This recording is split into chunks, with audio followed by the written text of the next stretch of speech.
बस तू दोस्तों आदाब। आइए सुनते हैं एक नई कहानी, तेरे बिना। 7 साल का राजू अपनी माँ राधा के साथ रहता था। राधा को कैंसर था और उसका सरकारी अस्पताल में इलाज चल रहा था। राजू के सिवा उसका इस दुनिया में कोई नहीं था।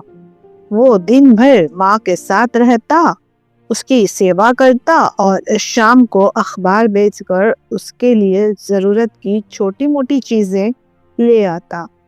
वो दिल से चाहता था कि माँ जल्द ठीक हो जाए, फिर वो दोनों साथ रहेंगे। मगर जिंदगी फाउंडेशन के जरिए एक अमेरिकन जोड़े ने जब राजू को गोद लेने की ख्वाहिश जाहिर की, तो राधा ने दिल पर पत्थर रखकर हाँ कर दी और सारे कागजात पर दस्तखत भी कर दिए।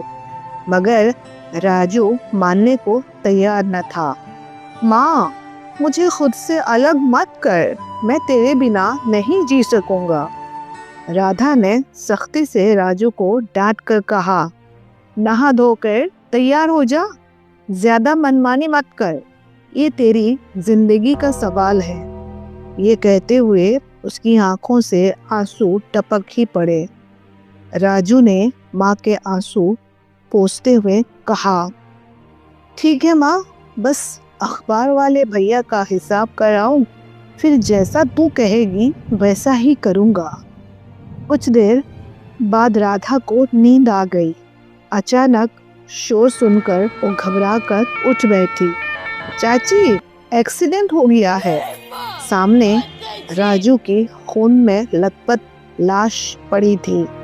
माँ, मुझे खुद से अलग मत कर, तेरे बिना